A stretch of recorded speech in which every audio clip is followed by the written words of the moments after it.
నమస్తే సార్. నమస్తే సార్. ఏం పేరు సార్ మీ పేరు? గంటపు చింతాల్. చింతాల్ గారు, ఒక నా పేరు బాబు అన్నమాట, యాంకర్ని. ప్రపంచానికి ఒక దాన్ని ఏమంటారంటే ఒక చెప్పాలి, ఒక విషయము, నిజము. మీరు నిజం చెప్పాలి నాకు దాయకుండా. మీరు డ్రింక్ చేసిన తర్వాత ఎంతసేపు నిశా ఉంటుంది మీకు మామూలుగా? 12 గంటల దాకా. ఎన్ని గంటలు ఉంటుంది? మీరు కోట తీసుకుంటే కోట తీసుకుని అనుకోండి. ఇప్పుడు 9 కదా. ఓకే, 9 అంటే 11, 12 దాకా ఉంటుంది. అంటే 2 గంటలు ఉంటుంది.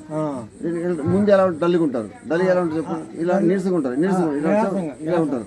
తర్వాత యాక్టివ్గా ఉంటారు, ఉత్సాహం ఉంటారు. అంటే 2 గంటలు ఎక్కువసేపు ఉండదు అనమాట. 2 గంటల తర్వాత మళ్ళీ తాగాలంటే మళ్ళీ ఇంకో కోట తీసుకోవాలి కదా. మళ్ళీ తీసుకోవాలి. అయితే ఎక్కువ తీసుకుంటే ఏమవుద్దంటే బాడీ పాడవుద్ది కదా, లివర్ పాడవుద్ది, తర్వాత కిడ్నీ పాడవుద్ది, ఊపిరితిత్తులు పాడవుద్ది, హార్ట్ కూడా పాడవుద్ది. అంటే ఎక్కువ తీసుకోకూడదు కదా. మీ ఉద్దేశం ఎక్కువ తీసుకోవాలా తక్కువ తీసుకోవాలా? ఎక్కువైతే తీసుకుంటాం, తక్కువ తీసుకోవాలి. అలా కాదు, ప్రజలకి మీరు చెప్తారు. ప్రజలకి తక్కువ తీసుకోమంటారు, లిమిట్ తీసుకోమంటారు చెప్పండి వాళ్ళకి. ఒక లిమిట్ కొంటారు, ఎక్కువ తాగేస్తాం. చెప్పండి. కొడాలి అక్కడ కొడాలి. నమస్తే పెట్టండి, నమస్తే పెట్టండి.